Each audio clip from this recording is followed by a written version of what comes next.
Welcome subscribers and first-time viewers. In celebration of the release of Danny Phantom Fail Game, I'm here to host another interview with the author and illustrator of the Danny Phantom graphic novels, Gabriela Epstein. Woo! Thanks for having me. Thank you again for giving me the opportunity for another interview, and especially thank you for sending me an advance copy of the book. I've already read it multiple times. Heck yeah, it's no problem. I actually think you might have gotten your copy before I got mine. Well, that's definitely crazy. You think you'd be the first one to get a copy? Things are wild on the publishing side. You never really know, but I'm glad it arrived safely. Yep, I was constantly checking my email for it, and when it was arrived, I got the notification when I was at work, and oh yeah, I need to read this ASAP. Nice. Okay, well, with that out of the way, let's get started. So, whereas A Glitch in Time was this world-ending story, Fail Game was a more grounded and personal one. So in what ways did constructing this story feel differently from the previous one? Yeah, that's a good observation. Well, okay, so the first one, the ask from Abrams and Nickelodeon was really to reintroduce Danny Phantom and the essence of it. And you can't really do that without addressing the finale, which was world-ending in scope. So we kind of had to start at that level to kind of match that energy and to kind of bring out the stakes of Vlad and Dark Danny and Clockwork and whatnot. But now that we kind of have that out of the way, we can focus on a lot of the interpersonal drama, which also wasn't really addressed too much in Phantom Planet. So we get to kind of dig it more into that. So now we get to kind of focus more on Valerie and the mean girls that she hangs out with and what it's like at Casper High for Danny, because that's kind of like the flip side of what his life is really like, and trying to reintroduce that aspect to readers. Like, he is absolutely on the bottom of the social totem pole, and how that affects him in his, human life and his ghost life. Yeah, makes sense. I know one thing I really enjoyed about this story was just how much sincerity there was to it, because the show itself could be pretty mean-spirited at times, so this was a nice contrast to it. Oh my God, that's so funny you say that. When you rewatch it, like, you can really see, like, oh my gosh, it's very much a product of the times, like late 90s, early 2000s, mean kid sarcasm vibe. But there are such moments of like really deep sincerity in certain episodes of Danny that I feel like we could definitely dig into those and bring that to the foreground here, and give a little bit more backstory to at least Valerie, and kind of see what's making her tick. And would you say you did everything you set out to do with this story, or were there still some things you wish you could have done more? There's always stuff I wish I could have done more. Oh my gosh. The way that I make the stories is basically that, like, I write the script and then I'll draw it. But because I'm in every aspect of the pipeline, I can kind of go back and insert a gag or whatever to make things click more. And the thing is, for various reasons, we got our timeline cut short on this book. So I didn't get a chance to put in all the little things that tie it together that I would have liked to. It's like, just little icings on the cake. I think we established what we wanted to. Like, we did get to go a bit more into Valerie's psyche, kind of close the chapter on her outward antagonism toward Danny Phantom. But there's still a lot more to be said with her and Vlad and all the others in the group. So it would have been cool to kind of bring Vlad in there a bit more than his little Miss Nisbet cameo, but there wasn't time. So if we do get another book, that would be something cool to explore. Now, the graphic novel introduces us to a brand new character in the form of Laika. How did she come to be? Yeah, so when I had initially pitched this idea, we wanted to explore Valerie, and I was like, oh, well, she hates ghost dogs. It would be fun to bring Wolf in as like a way to kind of go along with that bit. And we needed a reason for him to come back that was manifold. And so I wanted to give him a creature that was worth saving, basically, which is, all living creatures, but something that was a bit more difficult than like the ideal victim that Danielle Fenton was. Because that's like, basically, this is all a response to the penultimate episode of which is Destabilized, in which, you know, initially Danielle garners sympathy from Valerie as long as she's a human. Well, once Valerie sees that she's a ghost, then she turns on her. And really the only thing that gets her to stop torturing this child is Danny making the argument like, okay, you can do this to a ghost, but you wouldn't do it to a kid, and a nice kid at that. And, you know, that's where she's able to draw the line and blah, blah, blah. They save each other. And I always thought that was a really fundamentally messed up thing, and I loved it. So I just thought, okay, what if we took this similar kind of victim, an innocent little girl, like this cub character, but like you do make them a little bit more harder to love, right? They're like a stray animal. Like they bite, they don't know how to express their fear and anger, and they lash out.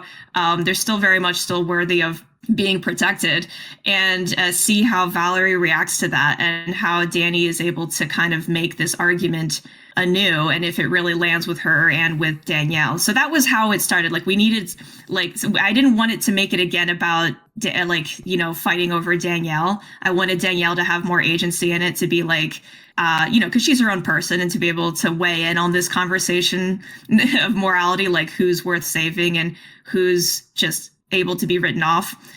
So that was really the purpose of it. Oh, wow. Those are some great parallels I didn't even pick up upon. But like when you lay it out like that, yeah, that makes perfect sense. And like, you know, it actually very poetic. The whole reason why Valerie became a ghost hunter was because of a ghost dog. So the fact that she gave up her hatred of ghosts because of a ghost dog, just love the whole full circle moment. Yeah, it's one of those things that I feel like fans of the series will pick up on, but like a newer fan probably wouldn't get it. It's again one of those things where like, man, maybe I should have I was like, man, should I have brought in a cameo of the OG Cujo?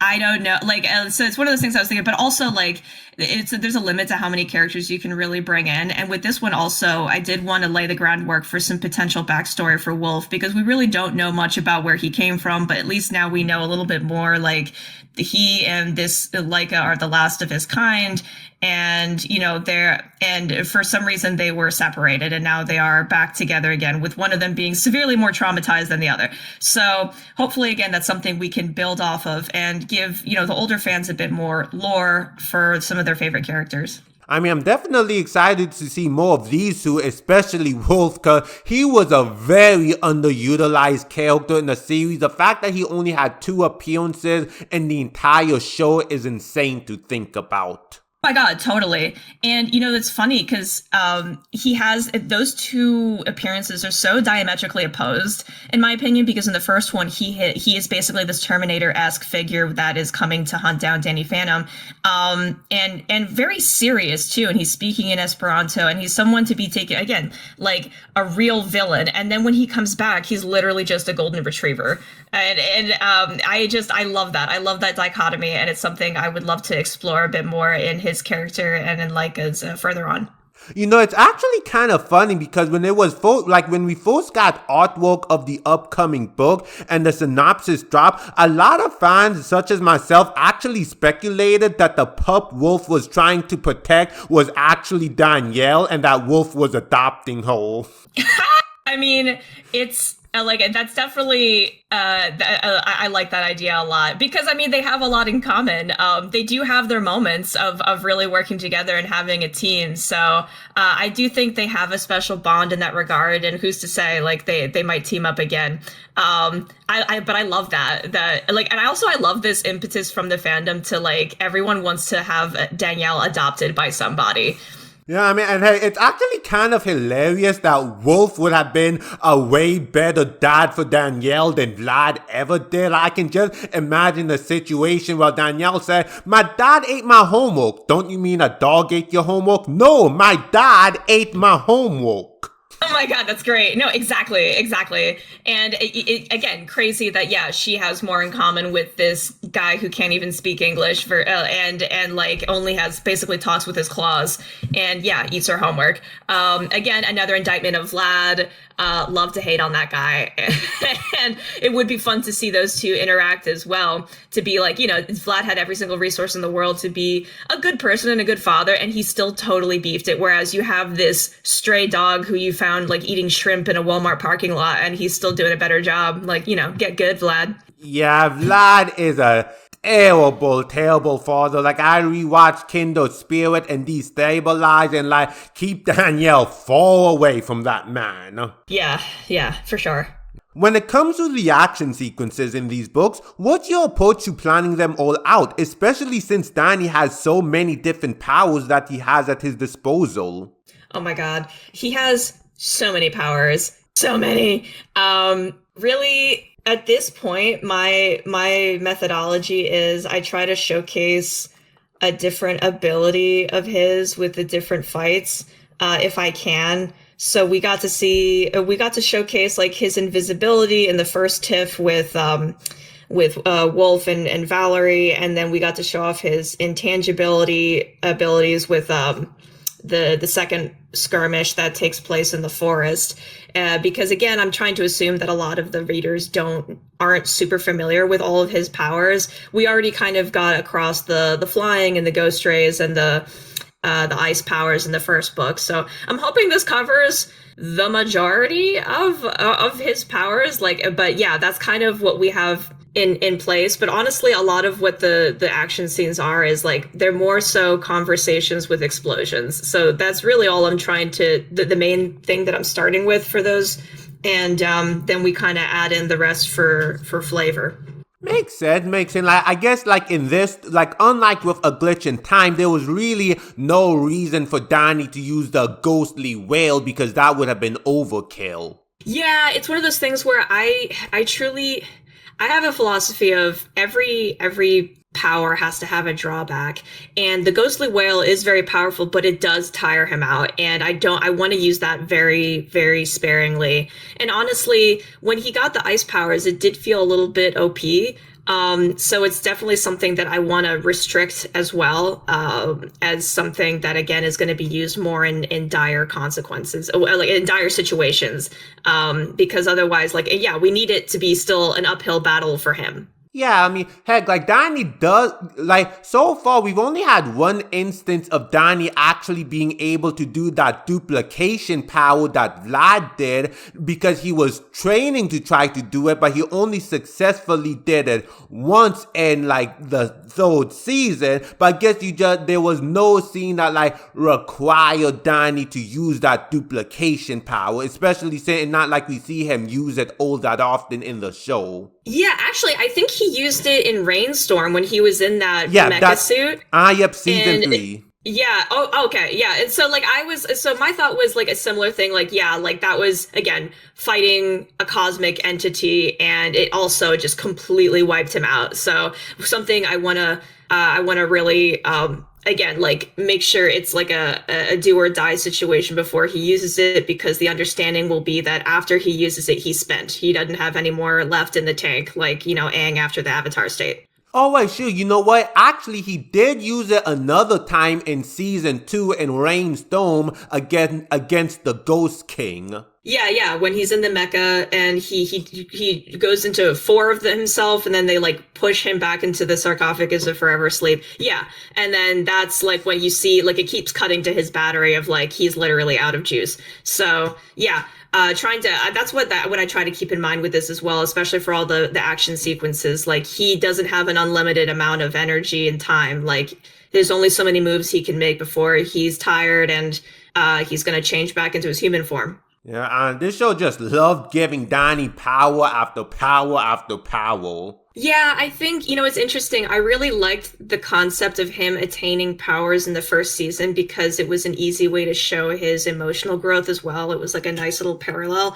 But after a while, it kind of, you know, it runs its course, and then they become too OP, right? And it's a similar, like, this isn't like an indictment of the show or the writers. I think it's just a common issue that we run into with sitcoms, where if you have to have that obligation to reset in each episode, the only real way to kind of make things feel like they're moving forward is like, we're going to change the scenery a bit and we're going to, you know, give him powers, but his emotional growth didn't really come along in the same strides with it. So it didn't have the same emotional punch, for me at least, as he started gaining these other powers. Yeah, I mean, he definitely, like, as a fighter, he definitely grew. Like, season 1, he was a novice. By season 3, like, Danny been at the game for a while. Like, heck, like, just compare, like, his first fight with Skulker compared to his later fight in which he's just completely flexing on the guy. So, as a fighter, he does grow, but as a character,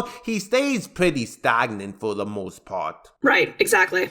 Fair game in many ways serves as a conclusion to Valerie's character journey as the story examines her desire to reclaim her old life, the betrayal she felt from being lied to Danny and Vlad, along with her finally making amends with Danny. How did it feel getting to resolve all those loose plot threads with the character, and how did you settle on the direction you went with? Yeah, I mean, Valerie is one of my favorite characters, and I really wanted to have a resolution for her.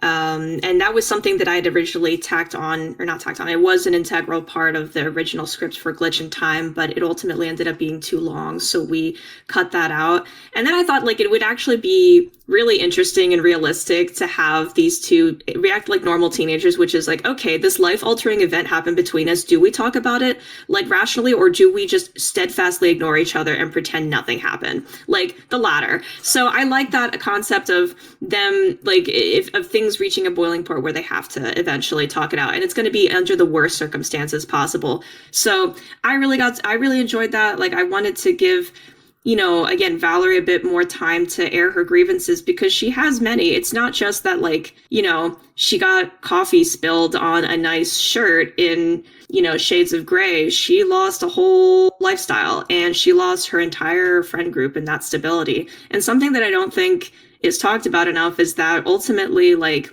she was a really lonely kid, and she clearly wanted friends. I mean, as antagonistic as she was, and with Sam and Tucker, like, they were the ones who honestly started it. And as soon as Sam put up amends, like, Valerie just so quickly was happy to accept it. You know, and she was so desperate for any kind of validation that she, you know, befriended Vlad. And Vlad was, I think, the only person, at least Vlad Masters as she saw him, who accepted her fully as Valerie Gray and also as the Huntress, right? So I like to have that lost in the penultimate episode is just, that's devastating. You know, I want her, like, I'm glad that we got to give her an opportunity to air those grievances and to show, like, yeah, like, I've been doing good work this whole time. I've been a hero and I've never gotten my fair share. So, like, yeah, forgive me if I'm gonna, you know, showboat a little bit. So yeah, that was personally fun for me. I think there's a lot more we can do with her character. I'm just glad that we can kind of resolve this aspect of her tiff with Danny, because that can only really go so far. And I think there's a lot more still that we can explore with them, because ultimately they still do have very different philosophies on how to deal with ghosts. But we see that she's learning and she's trying, and that's, you know, what's most important. I mean, I definitely love all of it. Like, I especially love the whole emotional climax between the two in the story. And I love how you just continue to, like, explore the parallels between Danny and Valerie, because these two characters have always paralleled each other in the narrative. And you continue to showcase that in this story, especially in the form of both clinging to the past rather than confronting the present out of fear. That's a really nice way to put it. Yeah, I think and again, it's a thing of, you're right, they are parallels, with the difference being that Valerie does not have the same resources and support systems that Danny has. And despite all that, she still is actually in her own way a hero.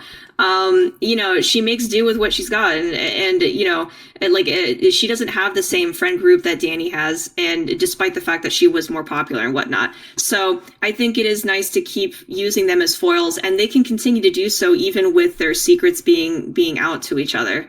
Yeah, and, like, there's definitely a lot of, like you mentioned, there's a lot of interesting ways you can take her character moving forward. Like you said, like, her and Danny are friends again, but, like, they still got, like, a life to work through. Like, again, there is the fact that Valerie nearly killed the boy that she liked multiple times, for one. Right. Yeah, and like that, like, just because they're friends doesn't mean like they're okay, but it doesn't mean like they're tight, and they're still, you know, it's still rocky ground. And again, like they still have fundamentally different views on like how to deal with Vlad. Like again, like she's probably more on Danielle's side, where it's like, no, like that guy needs to be punched back into the stratosphere, versus, you know, Danny's kind of just content to be like, okay, like one fire at a time. It's fine if he's just chilling somewhere.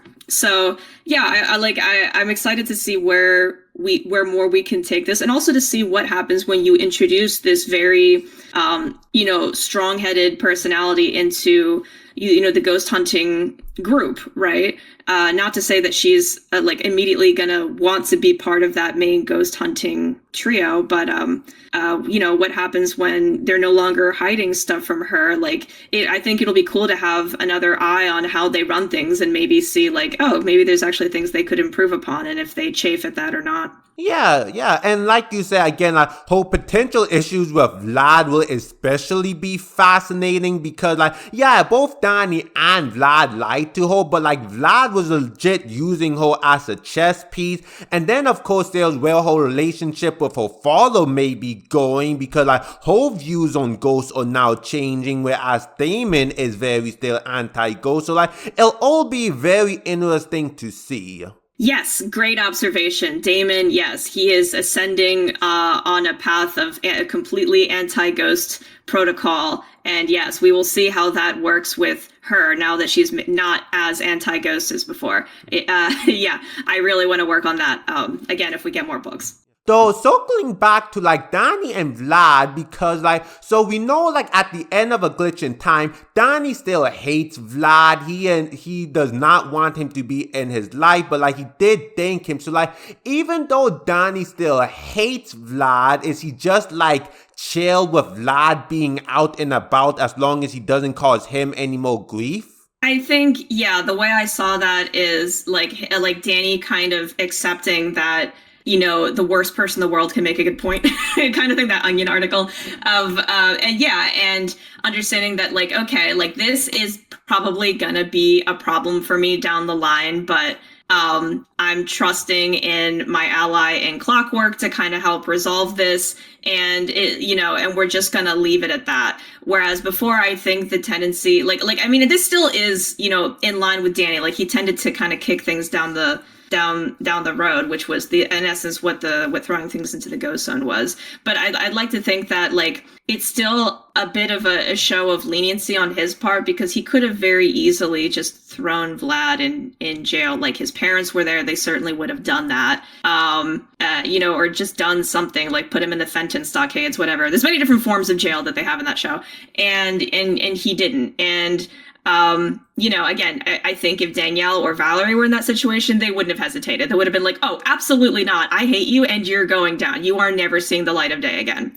So that's something that I think would be, is something that I would like to explore a bit more with those three. I guess you could argue, like, this could kind of be like, even though Danny still hates Vlad, he recognized that Vlad did do something. Like, it's basically Danny being, like, empathetic or compassionate despite hating Vlad. Because, like, again, you had that whole scene in The Ultimate Enemy in which he met a remorseful Vlad who felt bad for everything that he did. And then, in A Glitch in Time, you have Vlad very adamantly admitting that every terrible thing that happened to his life was all his fault, that he wanted love, but like he was basically so toxic and stuff, and he even willingly took and docked Danny into his body. So like maybe because like Vlad showed the willingness to change, Danny is at least willing to give him a slide, even though he does still hate him. Yeah, absolutely. I think that's a great point. You know, Danny, you're right. In that alternate timeline, Danny did see the possibility of Vlad really coming to his senses. And we also got to see, like, he got to see, again, the incarnation of evil, so to speak, like his own Dark Danny, you know, crack, like that facade crack a bit. So it stands to reason that someone like Vlad, who still has his humanity in him, you know, would be also on that path. So yeah, I think it's something that Danny himself is the only one who's really been privy to that inner world of Vlad's versus the others. So it makes sense that he would be the one to extend that little bit of an olive branch, despite how much he might hate doing it. Yeah, again, does showcase like an admirable part of Danny as a character. Yeah, for sure. Now, I am actually curious, while the book does have it in which Valerie ends dating with the popular kid, what about her relationship with Star? That's always been a strange one in the show, as in the show, she was seemingly the only one who still hung out with Valerie, with Star still caring about her, which you did not at in the book. Yeah, so it's a weird thing where Star kind of acts as like just kind of like an added on, and the only real agency she's ever shown is like she does occasionally talk to Valerie, even though the other populars don't. So like I did show a little bit of that in the beginning of like she waves to Valerie and is like, and if Paulina hadn't like shown up, like they probably would have had a conversation, but then Paulina is just like, oh my God, don't associate with her. And she quickly acquiesces because ultimately she is part of that clique.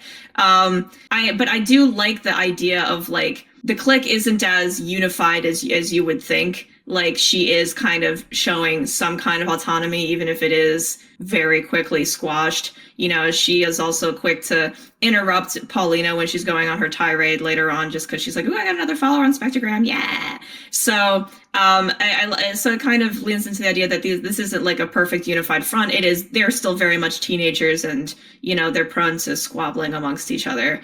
As for why they like Star and Valerie would have that connection versus the others, I don't really know, and I would like to explore that later on, like what connection they have that's different than the others. Yeah, I mean, like these, I really do appreciate how they feel, like the Dash, Kron, Polina, Star, they felt like they had a bit more depth to them in this book. Like you say, they're not like one hive mind, they actually contrast against each other and stuff. Because again, Danny Phantom, 2000 show, the bully character didn't tend to be given a lot of nuance and whatnot. So like, this was pretty interesting to read.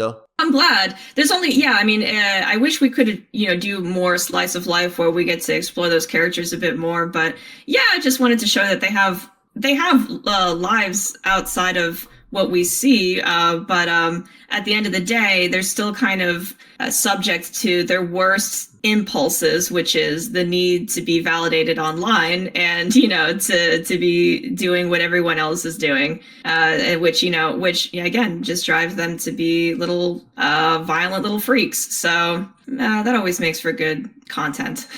Fair Game features the return of two fan-favorite characters in the fandom, Danielle and Wolf. What made you decide to incorporate these two specifically into the story, and what is it about them you enjoy the most? They were two of my favorite characters when I watched the show growing up, so there's definitely that bias.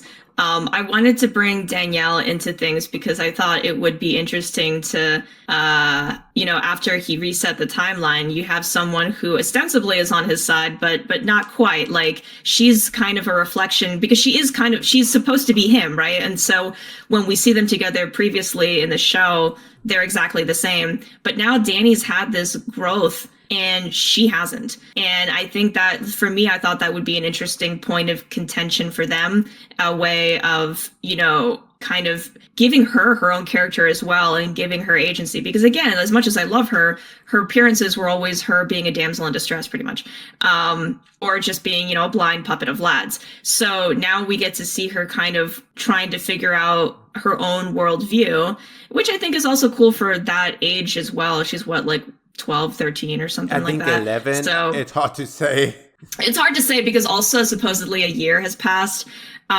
So we don't, it's hard to tell. But yeah, so she's, and she comes into this story. Initially, she was desperate for Vlad's attention and approval. And now she's kind of doing that with Danny, and she's not getting it. So what happens when you don't get it from the two people you admired most? We're going to find out. So I thought that would be a fun thing to do with her. I know that there's this tendency to want to be like, oh, let's just kind of shuffle her into the Fenton clan or whatever and have her be adopted. But I feel like she's got a lot of stuff to figure out. She's had a pretty hard life, and that just doesn't go away very quickly. And honestly, I don't think having Danny's parents would do her that much good, especially considering how I don't really think, they're not great parents. I'm going to be real with you. So I don't know how good they would be for her.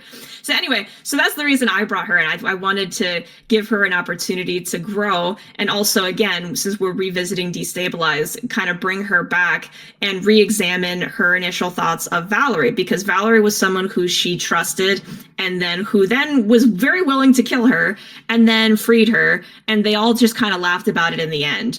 And I want her to, like, so this was a chance for her to kind of recontextualize that and be like, oh, you didn't actually, like, you don't actually care about me as a person. But Danny still trusts you, and that's pretty messed up. What the heck? Like, I just want to give her, it's like baby's first, microdose of emo thoughts. So yeah, sorry, that went on a while. And then Wolf, I think, is self-explanatory. He's just really cool, and I wanted another dog character to really get under Valerie's skin, so we bring in Wolf. And it's actually interesting because maybe I'm overthinking this, but Danielle in this book feels like a Danny Phantom fan surrogate who had loved the series when they were younger, but now has a hard time accepting all the new changes and wanting things to go back to how she remembered. Yes, that's a very good... Yeah, it wasn't made with the intention of I don't want to this isn't a critique of fandom or anything. You take what you from this show what you want. And personally, I totally understand wanting to kind of stick with the OG. But yeah, it is these characters grow, and I think if you want the story to still stay good and fresh, you have to let certain aspects of these characters go and let them grow, even if it's in a way that you might not agree with. The way I see it is kind of I don't know if you remember this, but when Avatar was first airing and season 2 finale came on and Zuko had been having this really nice growth arc, and then he ultimately turns on Aang, which, I guess 20 something year spoiler, but and I just remember I wasn't really plugged into that fandom, but I do remember it kind of spilled over into the Danny Phantom fandom of people being I can't believe they would do that to his character. He's just terrible, blah, blah, blah. How could they do this, blah, blah, blah. And then it ended up, paving the way for a really amazing redemption in season 3. So yeah, I think sometimes you have to tear things down a little bit to get to the good stuff, or sometimes you're just messing it up, and I could just be absolutely messing things up. So there's that. I mean, again, this is a very interesting direction to see with Danielle's character, especially since at the end of the story, you have her and Dan hitting the road together. What inspired you to form a friendship between Danielle and Dan, or Dark Danny, or whatever we're supposed to call him? With Dark Danny, that was actually always the plan. I have a loose plan for a group of books that I had pitched a while ago, and again, I don't know if I'll be able to do any more books, but that was always the intent for me, was okay, you take this girl who so desperately wants validation, and she's gonna follow whoever gives it to her, and that ends up being this really messed up iteration of Danny, of Dark Danny. But I like that concept of first of all, I love that trope of an alien learning to be human, and Danielle kind of helping him with that, even though she's basically a test tube baby. So it's the blind leading the blind. And just this idea of he might not really have a stake in this world, and the only real tether he has to it is this very strange vagabond girl who is probably eating burgers off the side of the road. So personally, I from a comedic standpoint, I think it's funny, but I think also on a character level, they could be either really good for each other or really bad for each other. And that's just fun. I also just find it funny, again, she has all these opportunities to kind of just be normal, and she doesn't take any of them. She could just go to school, she could be adopted or whatever. And no, she's gonna go, make her own roles, which feels very in line with her, because as far as we've known her, she's not really interested in doing what's good for the general public or whatever. She's just there to eat chicken wings and burp really loudly. She's definitely a troublemaker, not above breaking the law and whatnot, but I guess when your dad is Vlad, you're not gonna exactly have a strong moral compass. Yeah, exactly. And so then the idea of okay, so we take that energy and we mix it with Dark Danny, who is, you know, just the ultimate angsty teen, yeah, you're gonna get just this perfect little grenade of angst and you know, like graffiti, spray paint kind of troublemaking. I was hoping to see Dark Danny in the book, but definitely didn't see him being in the narrative in this capacity. And it's actually funny to think about how, like, Danielle technically never existed in Dark Danny timeline. Right, exactly. He has no concept of her, so her just kind of like willy-nilly transforming in front of him was like a shock. Like, oh, like what?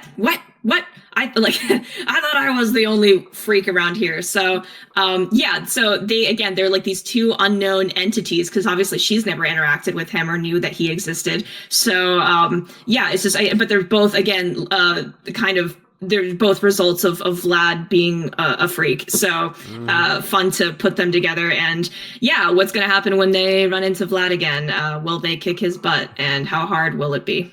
And like, you know, it's also interesting because again, like the book have it yet again, just like in A Glitch in Time, in which Dark Danny goes on and on about, ugh, family are overrated. I don't need companionship. I'm above emotion, blah, blah, blah. But like, it's clear that he's forming a connection with Danielle, whether he likes it or not.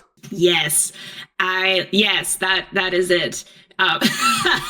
It's very much like, in my mind, it's like he doesn't like, I don't think he's even aware of it, and also we don't really know how much of it is like, does he care for her, or does he just not want to be alone? Like, so that's something he's gonna have to figure out for himself as well. But yeah, for sure, he's never beating the has a heart allegations. Yeah, although it will be interesting to see, because like, again, not like Dark Danny exactly gave Danielle her origin story. Danielle thinks he's just like another failed clone. She doesn't realize that like he's a combination of Danny and Vlad from an alternate timeline. So like, how Danielle reacts to learning that, especially with how she feels about Vlad, will be fascinating to see. Yeah, dog, you're really good at reading a narrative. So yeah, absolutely. Again, if I do get to make more books, we will see how that happens. I am curious though, like, it's clear that he hates Vlad, which of course he would, but like, how does he feel about Danny right now? Oh, Danny Phantom? Yeah. I think like that's from what we gleaned in Glitch in Time. You know, Danny is like, I think Danny is just a painful black hole in his life. Like, because it's these memories, he's a manifestation of all these memories of a life that he got torn away from him. And then you get to see this version of yourself living the best timeline for yourself. And you can't really be a part of that, or nor would you really want to. It just, I feel like, again, Danny, and his cohorts and the Fenton works, that's just something he doesn't want to touch with a 10-foot pole. Like, he just doesn't want to think about it. So much wonderful emotional angst. Yeah, beautiful.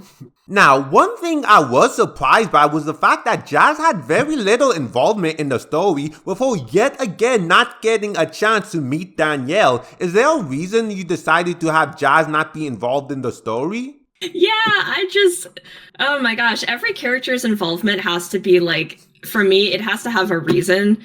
And the thing is, like, I did not want to have to draw that many people, because it was already like a lot of group scenes, and that's just a lot to draw on a very tight deadline. And for me also, Jazz, you know, probably would have tried to do a similar thing that she tried and failed to do with Danny's parents in the first book, which is try to get them to see the humanity in the other. And I wanted to give these characters a chance to really lean into their worst instincts and let that ossify a bit before they might come in contact with someone as, you know, lucid and empathic as she is. Yeah, I mean, Jazz is a very empathetic character, so basically she was too competent. Basically, you're saying she's too competent. She would have solved everything way too fast. I feel like, yeah, we wouldn't have had the same drama, the same kind of Shakespearean misunderstandings. But also, to be fair, I think there's probably a way we could have put her in. But I do think, again, she's not a main cast character, and there's only so many characters we can have going on in one story before it feels like there's too much going on. So it felt honestly right that she would be kind of freaking out about her last year of high school and how that's going to affect college and whatnot. So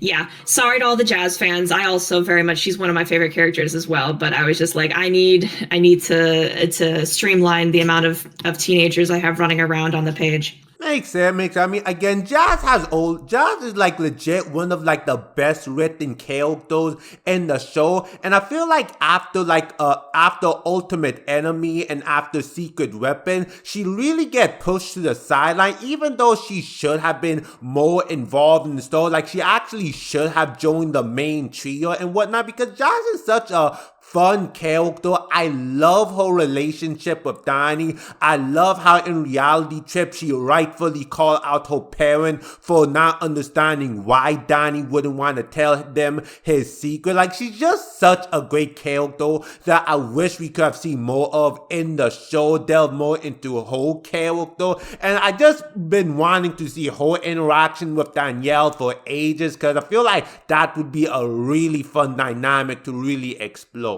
Yes, that's something I also really, really would like to explore. And it's one of those things where, again, if given the opportunity, I would love to have them interact. It's also a thing, like, I think, like, you're absolutely right. She got a lot of really interesting growth in her character, Jazz, that is. And kind of, and it did ultimately end with Secret Weapons, because the thing is, again, after that she was growing, but the rest of the characters weren't. So there was a limit to how far that interaction could go before the others had to change. So now that they are in a different place, like, yeah, I think it would be the right time to have Jazz be more included. And also, like, just to again, now that we know what ghosts are, like, to introduce her whole concept into how they deal with ghosts further on. But yeah, so that being said, now that is kind of like an accepted way of interacting with the ghosts, she might need to find a new niche within that group or whatnot, or yeah. So anyway, I'm kind of babbling here. I don't actually know what I'm saying. No. I totally get what you're saying, because Jazz wanna be a psychologist. She love examining people and like what making them tick. And since like you're going in a direction all about like the emotional roots of like the ghosts and whatnot, like this is a perfect opportunity for Jazz, because you even made a joke about it at the end of A Glitch in Time about how Donnie said like Jazz was right about like the whole emotional mind block and whatnot. And Jazz could contribute to the story moving forward in a very interesting way. Really utilize the fact that she wanna be a psychologist and whatnot. Right. And I think so really a lot of Danny's growth is actually going more towards that polarity of hers, like in that way of thinking, which is a lot more nuanced versus like good and evil, which is how his parents think. And so, yeah, like having that dichotomy reintroduced later with characters like Dark Danny or with Danielle would be really juicy, and maybe something that might make Jazz question herself, right? Because as far as we see, like she's pretty set in her ways, which is kind of what's endearing about her. So it might be cool to like maybe put her in a situation where, maybe things can't be forgiven. Like, what do you do then? Yeah, again, I'm just excited to see more Jazz, because again, definitely top 5 character, and I just love the sibling bond between her and Donnie so much, especially like with A Glitch in Time, in which she was the one desperately trying to reach out to Dark Donnie, because like even though Jack and Maddie may not see Dark Donnie as their son, Jazz still saw Dark Donnie as her little brother. Yeah, she still saw something worth reaching out for and loving. And again, that was like something that I felt was really important to include, like how she tries to, again, like to introduce that idea to the parents, and they are completely 100% unreceptive to it. And Maddie even goes so far as to say, that's not my Danny, right? They have a very narrow view of what their son is and what is salvageable and who's lovable. And that's something I definitely want to explore more later on.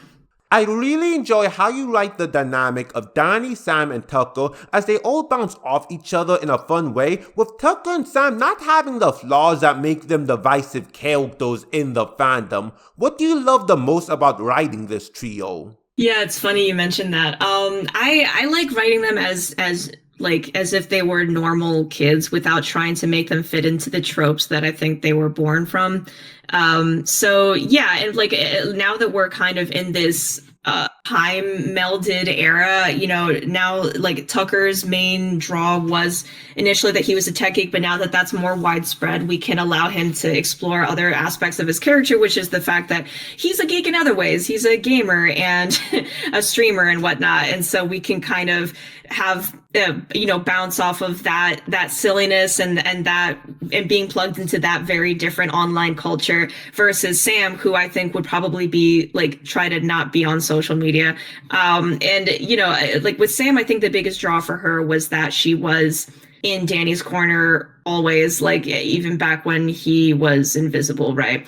Not to quote Princess Diaries, but so I wanted to have her be this emotional backboard for him and, you know, support him when he might be not feeling as confident in his newfound convictions. That said, I wanted to also keep the fact that she's not a pushover. Like, she's not just there to be a yes man. So when he does kind of pull the girlfriend card, you know, she doesn't bite on it. She's she's willing to argue with him over how to deal with Valerie. Yeah, I mean, I really enjoy, again, you have Tucker not be such a creep towards gold, cause, again, 2000 writing, no character, and then, you actually treat Sam, as an actual character with, depth, because, the show tried a bit too hard with the whole, oh, Sam isn't like other girls, she's very anti-Dorotism, and all that stuff, and, again, you still have her have that strong sense of justice and whatnot, but, in the show, she also tended to be written as a massive hypocrite that the show never really called attention to. So, it kind of to see, these more refined versions of Sam and Tucker in which they're a lot more, they're even more enjoyable than their show counterpart without having the things that kind of made them a bit divisive. Agreed. Yeah. And, you know, I think that while it was a really cool introduction to her character, I think it's called in the episode Attack of the Killer Garage Sale, where we have the big reveal that, oh, she's actually super rich and she never even told Tucker and Danny for all the time that they knew each other, which, you know, begs the question, what were her excuses to keep them away from her house? I'm fascinated by that and I really want to explore that. But also, yeah, she has a lot of resources available that she could be using to help other people and to help ghosts, and that she hasn't up until this point. So now we kind of get to rectify that with this new safe zone that she's been able to create in her house. And we want to be able to give her an opportunity to, again, try to go see that justice, yell for it, and also try to take steps toward it in a way that's more community based and not just her rallying against shaking a fist against a cloud.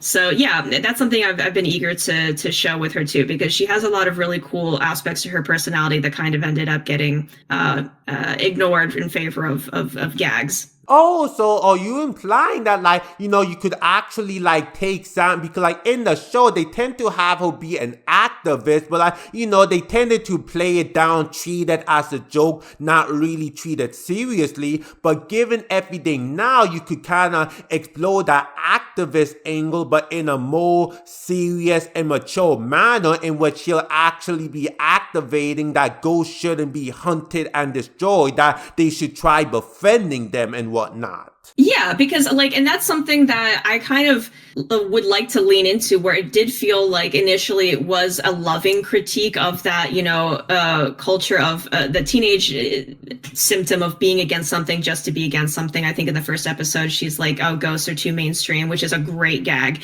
But at the end of the day, it's like, okay, you can be against all these other things, but you have to also be for something. And also, it's one thing for you to personally not want to eat meat, but it's another thing to maybe get more community support for it rather than like shoving it down everyone's throats, right? Mm-hmm. So like, I think that could be a potential avenue for growth for her, where it's like, okay, what if I actually wasn't an island of myself and I actually tried to make inroads in my community? What would that look like? And how much have I, nipped myself in the ass? Ooh, sorry, in the butt for like by like being antisocial to everybody, and then needing their support ultimately for a more sustainable a way of existing. So we'll see.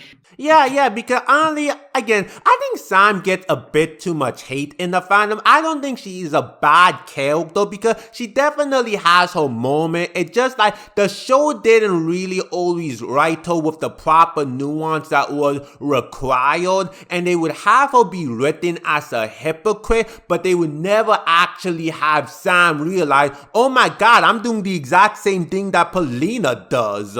Right, exactly. And again, I think it's pretty much as soon as she became solidified as a love interest, that really just became her entire personality. I don't think that she ever spent an episode after that, either like not talking about Danny or like, agonizing over whether she should tell him about her crush or not. It really, I think, was a disservice to her character and also to Tucker's, because at that point, then that kind of diffused any potential love triangle possibilities between him and her, and which I think could have been an interesting thing to explore. And also, again, it just kind of reduced his role to either chasing skirts or razzing Sam for not being honest, which, I mean, fair, but like that ended up being the majority of the gags between them for the later half of the series. Well, see, what's actually kind of funny is like when you really rewatch the series, it legit feel like Tucker and Sam interacted more with each other than either of them did with Danny, which like, heck, like when I finished rewatching Danny Phantom, I legit found myself going, wow, I actually ship Tucker and Sam. Like, I feel like their relationship is weirdly more developed compared to Danny's and Sam. It's very much more developed because they're allowed to just be, characters. Like they're allowed to be kids together, and talk about and connect about things. And like they also have their own separate side stories where they support each other. Like there's that one where Tucker is trying to reinvent himself and Sam's like, why don't you go goth? And really just like going through that journey of him realizing, no, this is absolutely not for me. But it's such a cute little endearing side quest for them to kind of reiterate that they love each other and they're trying new things out together. Yeah, that's beautiful. We don't really get to see that much with Danny and Sam because, well, I think part of it is, you only have so much time in the story, and every time Danny is on the screen, we kind of need to kind of push him towards a ghost emergency, which is unfortunate. And then with Sam, like any extra time that she had, again, like we had discussed, it's going to be pushed toward, oh, I'm going to blush and, be jealous of any other girl that Danny's around.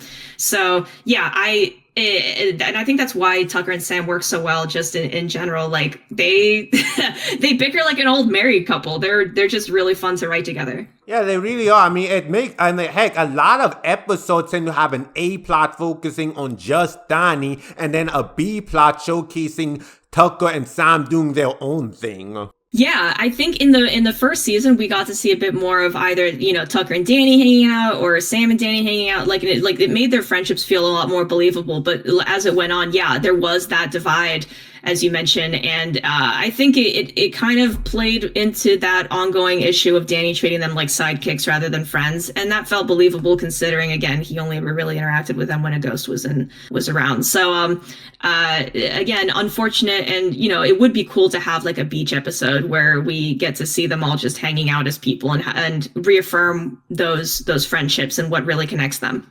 Now, the book further explores how ghosts are the emotional embodiments of the beings they once were, though do you plan to expand upon this even more? Cause there are ghosts such as Wolf, Laika, and Clockwork to name a few, who seems to be more fantastical rather than originally being a human or animal. Yeah, that is, yes. Basically, the short answer is yes. That is something I would like to explore a bit more. And yeah, like the idea being that maybe you're not exactly imprinted, how you were in real life or what those emotions were. Also, the idea being that if you let these emotions go unchecked, they're kind of gonna feed on themselves, like AI generating from its own AI content and making weirder slop. So that's kind of the idea of like how you would get these weirder, more fantastical beings. That said, Clockwork is a very stable entity, and so is Wolf and Laika. So how do you arrive at those characters? That might be a bit more complicated. So yeah, definitely something I would like to explore a bit more. Maybe something that that Wolf himself could communicate later on, if he's so inclined and he's done, licking everything. And then there's other like even bigger mysteries like Nocturne, Undergrowth, the Ghost King, just so many. Like with the lore you introduce, it makes me look at all the ghosts in Danny Phantom. Like some of them are straightforward, like Amber, she died in a fire. Sidney Poindexter, he was bullied. But then like, how do you even explain ghosts like the Ghost King or Nocturne with this new lore? Right. The idea, I think a little is hinted at, the idea of like fusion, right? We've seen it. It was introduced, in The Ultimate Enemy, and we've seen it a couple more times where, you don't have to stay that one entity. You guys can merge, and doing that can create a more, it can be an unstable creation, or it can be an even more solid, even weirder amalgam. So so getting to explore that, or why these emotive little clouds would want to stick together is something that I definitely want to explore.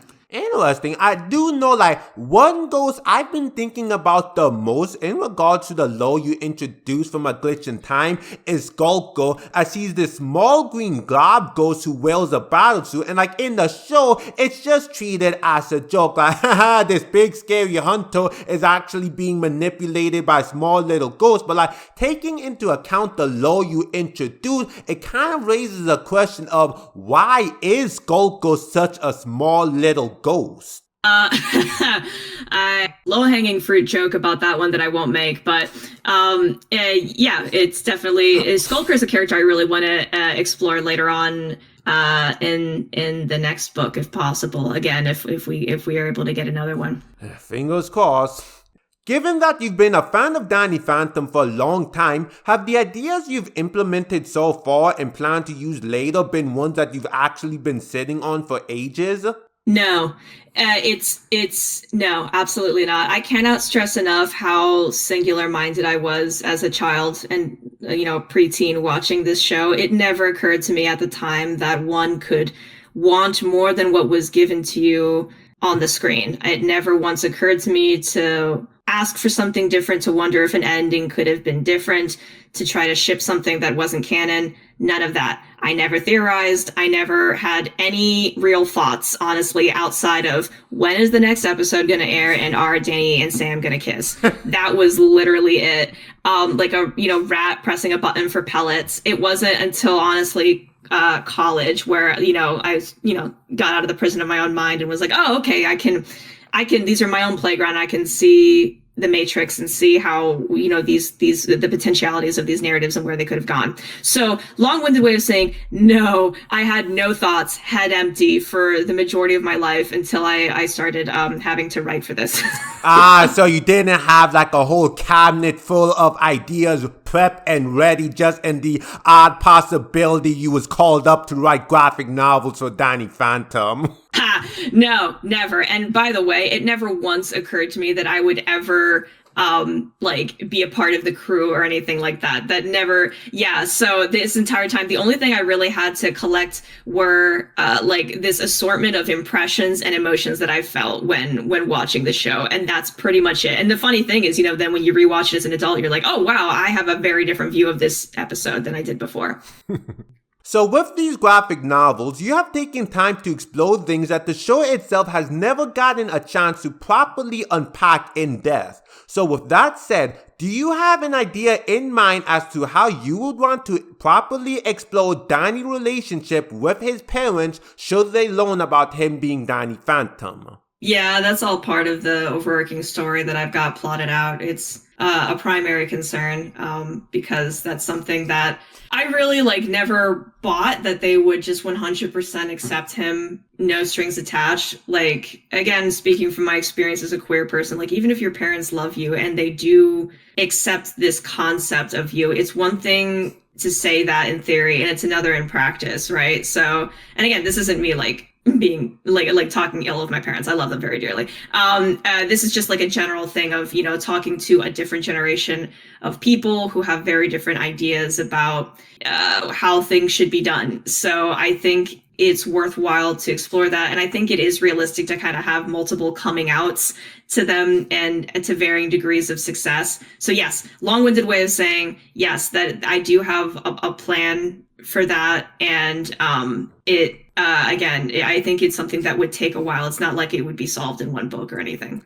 I do know this is a bit of a divisive take in the fandom because again, there is this whole kind of argument and some people like to go they like to oblige with canon. They like the happy ending of despite all of Danny worrying when he comes out, Jack and Maddie fully accept him for who he is because you want that happy ending for Danny. You want your main character to be happy. You want the wholesomeness of seeing all of Danny's stress be washed away, all his fear about his parents not accepting him be gone because his parents will love him no matter what. But then I also do understand wanting to explore the complexity and nuance, maybe give a bit more realism. That isn't to say it's unrealistic for Jack and Maddie to fully accept their son, but also understand maybe wanting to add a bit more nuance to it, maybe make it a little less squeaky clean.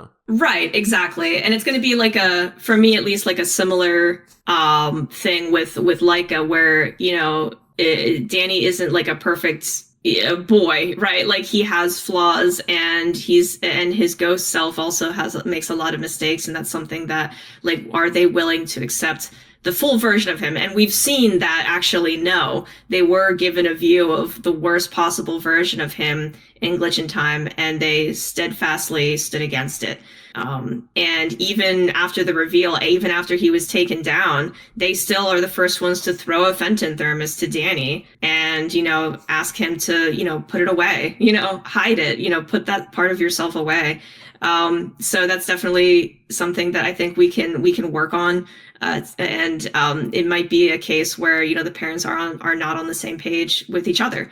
So yeah, and that would be a chance really to explore them as individuals, because I feel we get a lot, Maddie is such a well done character. We get to know more about her own family, her upbringing, and what she wants in her relationship with Danny, versus Jack is just kind of a running joke. So maybe we can give more depth to him as well. I mean, again, I do think some people are Jack and Maddie great parents? No, they're far from perfect, but the show does demonstrate us over and over again how they do genuinely love their kids and would do anything for them. And the fact that every time in canon when Danny revealed himself, they fully accepted him. But I do also get wanting to just add a bit more nuance, throw in a little bit of angst, but I also doubt you're not gonna go full angst how some people in the fandom Doom go full on vivisection.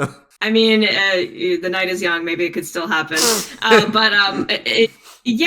There's definitely a lot of space between that. And again, I don't know how much of that is because the original show was meant for, an elementary school audience. And so the idea of them not accepting him was anathema. But now we're not writing to that young of an audience. Now the audience is actually a little bit aged up for middle grade comics. So we can explore the possibility that it's not so squeaky clean. Yeah, like with that, yeah, new audience, new demographic, new times. Yeah, I definitely see the appeal of wanting to make things like a little bit more angsty, so which I totally understand. Yeah. While A Glitch in Time and Failed Games still have plenty of classic action and laughs, I noticed that you really lean into the emotional roots with the book themes centering around emotion. What made you want to go this route with the books? I thought it was fitting because once we have that realization in A Glitch in Time, I wanted to explore that. Like, what does it mean to really internalize that these beings are, ultimately the most human thing of all, which is, there are feelings of shame and guilt and sadness and happiness and love. So that's obviously going to be like a huge burden to place on a kid like Danny. Like, how do you process this like mind-bending truth and actually implement that logistically? Like, how are you supposed to deal with that? And then also, I feel like it makes things more. It gives more of a perch for people, for new and old audience members, because at the end of the day, like, I certainly did not log in, but like I didn't tune in to watch Danny just to like see the cool fights. Like, I was emotionally invested in his character, and so I feel like this is an opportunity for us to see why he and his peers are emotionally invested in their space in Casper High. Why does this relationship with Valerie bring him so much pain? And why is he so dead set on, kind of avoiding that, which is understandable.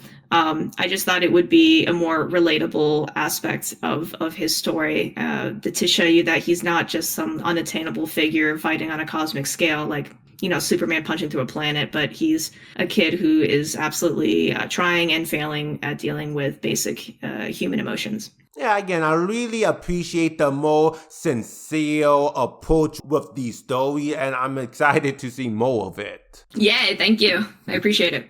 Now, the story takes place in a brand new timeline where no one remembers Danny's secret, nor how they survived the disasteroid, along with the whole town hating Danny Phantom. It raises some questions as to how much this timeline diverges from the one fans know. We have things such as Danny Phantom being blamed for the disasteroid with it not being properly explained, or how Dash and Paulina hate him despite being his biggest fans in the original timeline. Could you perhaps shed some light on this, as I imagine it has some fans confused?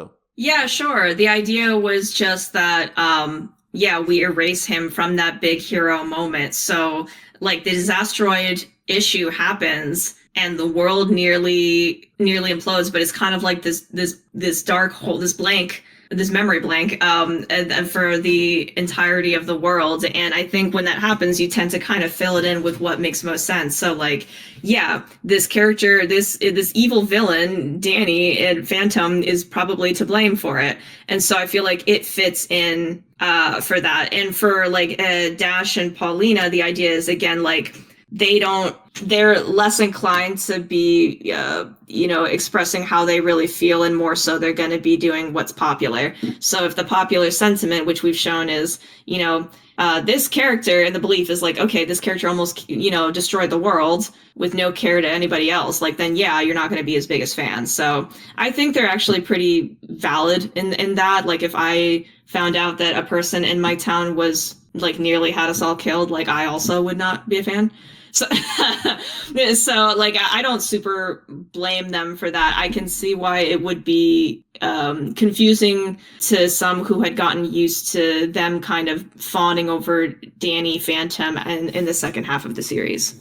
Yeah, again, I guess it's just a bit confusing because, again, kind of like you did a whole Spider-Man No Way Home situation in which everyone's memory was erased, but then, and by the time of season 3, most of Amity Park have come to love Danny Phantom. He's seen as a hero, but then, somehow the disasteroid happened, but, that somehow result in everyone blaming Danny Phantom for it, but it's not exactly explained explained how, especially since, again, by the time of season 3, Danny was starting to be seen as more of a heel. So just like a tad confusing, because like, again, people who didn't watch the show, they're not gonna think that hard about, but like for us, like super fans, that I can kind of see like how it's still just a tad confusing, you know, so it's not really explained in depth, even though I guess it's not too important to the overall story.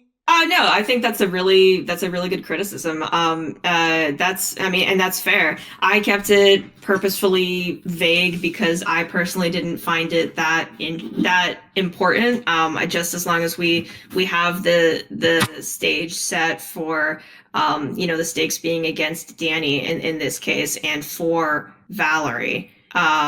That's really all I had in mind for that. So yeah, I think that definitely does count as an oversight. So good on you for catching on that. Yeah, just something that been bummed. But like, I definitely understand. Sometimes you just kind of need to gloss over something to like progress the main story, even if like it'll constantly be picking at the back of your brain.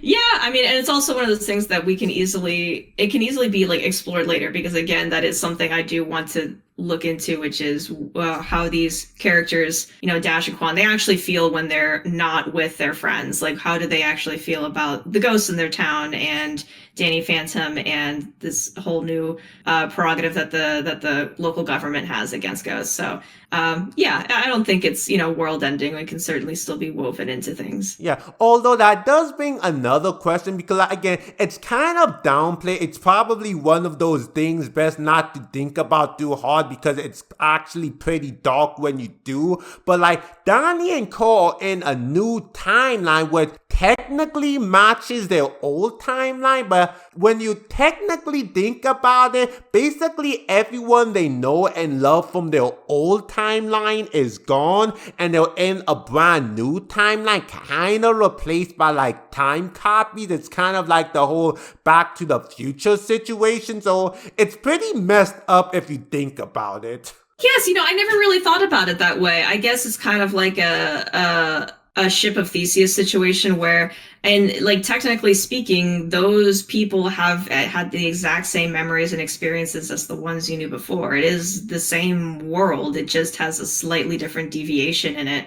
So I guess I never really saw it as like this stark thing of like, oh, like there's like a real version of these characters that experienced this catastrophe with him that got left behind.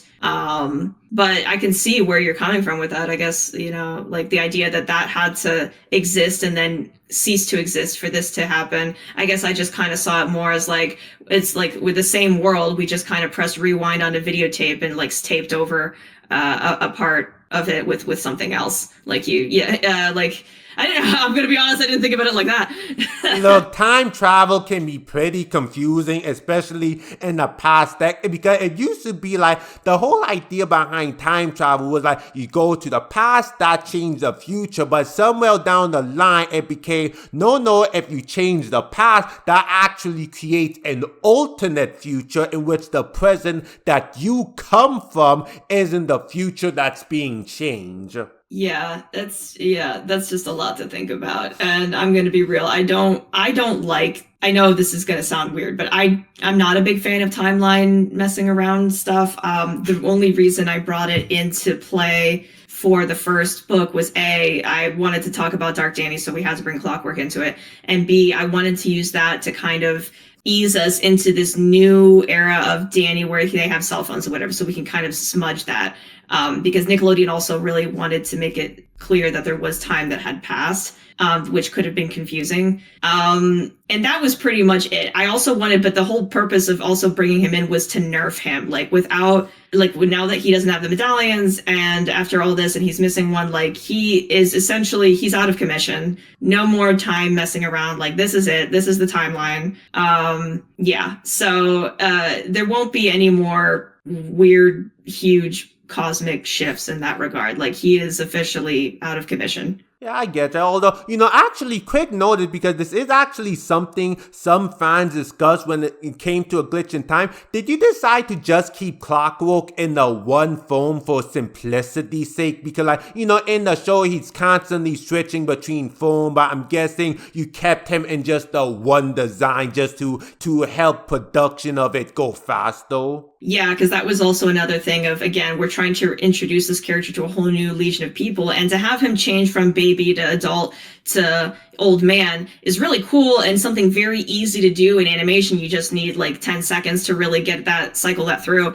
But here I would have had to, I guess I probably could have devoted a page to like having him transform through all of those and show that he can, but then to have him like changing from one to another, like in difference is in between each panel. I think that could work if you're working in like a manga situation, but because this is American comics that are still aged toward like 10 to 12-year-olds, we thought it best to just simplify and keep him in the one form. Yeah, that makes sense. I figure it was done for simplicity. One thing I've noticed about the book so far is that despite Danny and Sam now becoming a couple, there hasn't been much focus spent on exploring this shift in their relationship, along with romance drama in general being downplayed. I imagine this is due to the main story taking precedence, but is their romance something you're hoping to properly explore more in depth, along with touching upon any lingering romantic awkwardness between Danny and Valerie? After all, the only reason Valerie broke up with Danny was to protect him. Right. Yeah, that's something I would like to touch on later, especially on Valerie's end. For Danny and Sam, I am not that interested in at least like not in showing them being super lovey-dovey, if only because we've already spent a lot of time in this series having them kind of hem and haw around each other, that I don't feel it's super necessary to spend more time doing that. If and when we do explore their relationship, it's going to be probably more on different terms, like how they grow as a couple, because it's one thing to get together, it's another thing to stay together. So if anything, it would be more in that vein. So I don't know. That's probably not what people want to hear, but I would want it to be pertaining to their characters and how they're growing and maybe not growing in sync, and how they can still maintain a relationship that way. Yeah, that makes sense, because again, half the fun of seeing a characters become a couple is seeing how they actually navigate that, and the new challenges that arise from it, because some shows do kind of have, some stories do have the tendency to just have them fall into the role of boyfriend, girlfriend, don't really challenge the relationship in any way or whatnot. Yeah, I think it's definitely something I'd want to have be a challenge for them in the future. But for now, considering everything that Danny's going through, I didn't want to kind of put that also on his plate, because again, I have very limited real estate when it comes to page count and whatnot. So I was like, yeah, so for now, we're just going to have him be chill, and we're going to just try to showcase how good friends they are first, because at the end of the day, they are best friends, and I want to show that he can be emotionally vulnerable with her in a very special kind of way, and she can really see him and be there for him in a way that he needs. Yeah, and again, I appreciate how Sam and Valerie is written, especially during that scene near the end of the story where they both apologize, because again, instead of them being all catty with each other or whatnot, there's there's awkwardness there, but there's no hatred between them, and seeing their relationship moving forward is definitely going to be interesting, because both of them did like Danny and whatnot. Yeah, and also they have a lot in common. So they both kind of get that idea. They kind of went the opposite ends with the similar concept of you have money, you could use it to buy friends or not. And Valerie went one way and Sam went the other. And they, both had to kind of pay their own prices in the end. So I think it would be really cool to be able to have them together and not have, we can still have the shadow of that drama lingering on them. I think that's still really juicy, but maybe kind of explore past that and see, their different philosophies on life and why they chose the paths they chose.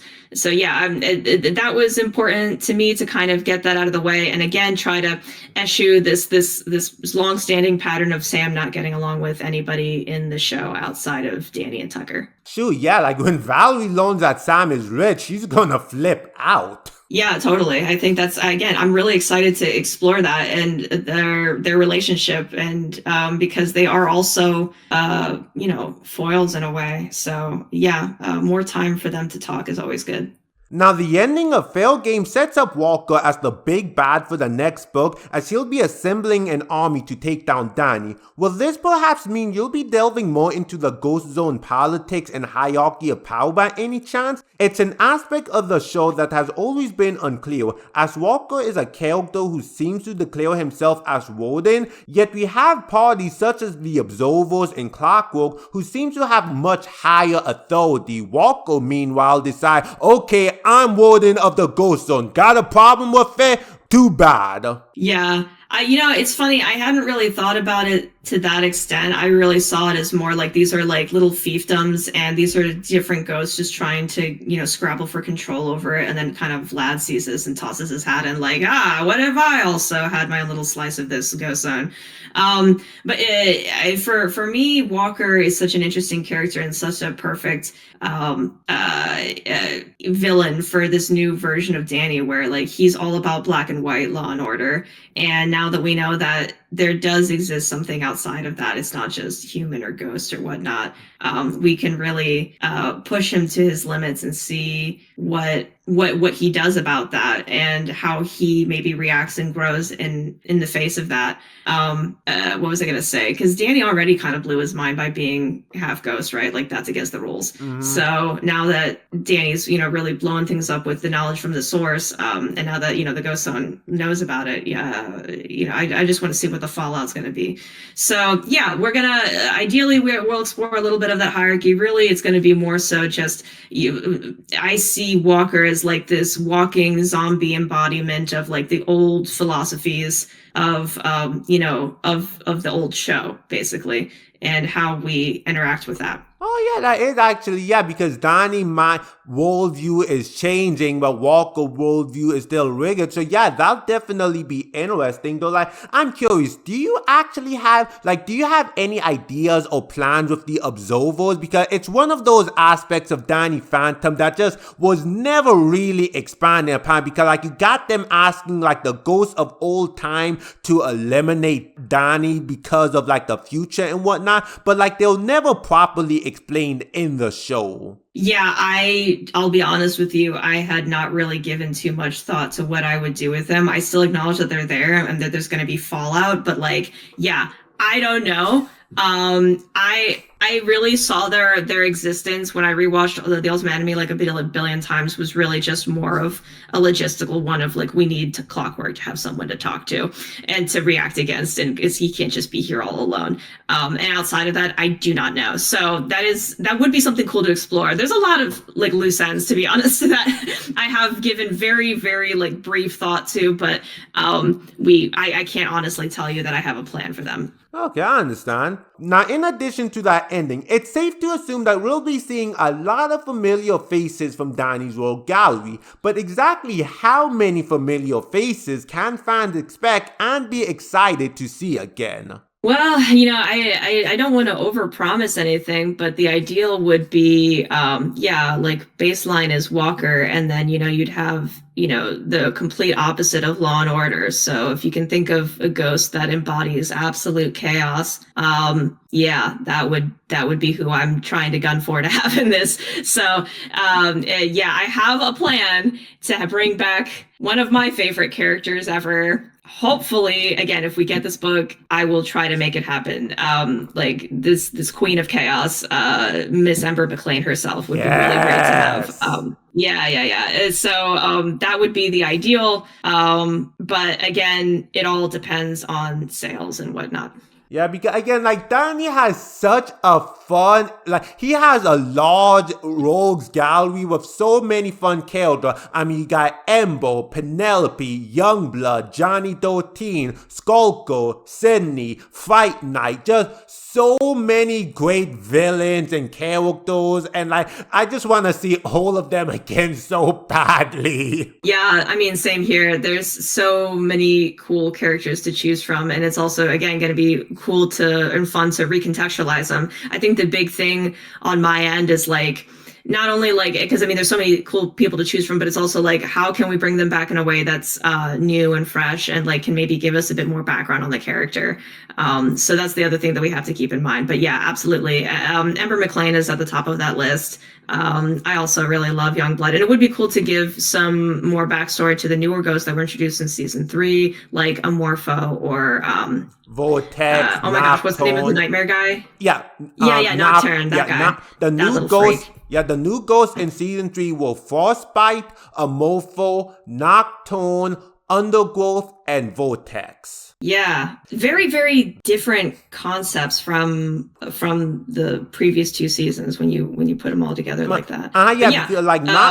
Sorry. No, you go. Oh yeah, because like, you know, the funny thing about Nocturne, Undergrowth, and Vortex, like those were big villains. They feel like they should have been like the villain of a 44-minute special, not a 22-minute episode. Agreed. Yeah. Season 3 is just so fascinating that way. I think they introduced such interesting, cool characters and concepts, but there just wasn't I don't know all the details of the production, but like we just didn't have the time to properly explore all of those in the way they probably should have been. Like, heck, you got, like, Frostbite, because, like, Danny is looking for allies, and, like, Frostbite is probably another ghost he can depend on, because, like, he was road shipped by Frostbite and the other Yeti ghosts. Like, they're cool with Danny, pun not intended. Yeah, right. Frostbite is actually someone I would like to explore a bit more again, because he kind of felt like a very like an anomaly in that not only was he an ally, like he like neutral, but he did actively help Danny in a way that wasn't just like a one-off, like with the Dairy King. So that's something that I would like to know more about, like what prompts someone to have like an entire civilization in this alternate universe that makes you so helpful, like as opposed to the other ones that are more antagonistic or much less receptive to outsiders. Yeah, and like again, then you have Amorpho, who was like pretty, like he's definitely one of the more unique ghosts, because he wasn't even a straight up villain. All he wanted was attention, and like at the end of Forever Phantom, rather than Danny needing to suck him in the Domus or kick his butt, he and Amorpho actually made peace. Like, okay, look, we good. You're not gonna cause any more trouble. He's like, no, I learned my lesson. Sorry for the trouble I caused. So like, that was definitely a very unique ending for a Danny Phantom episode. Yeah, it was really nice, actually. I do like the concept of things ending not just with like a character ending up in the thermos.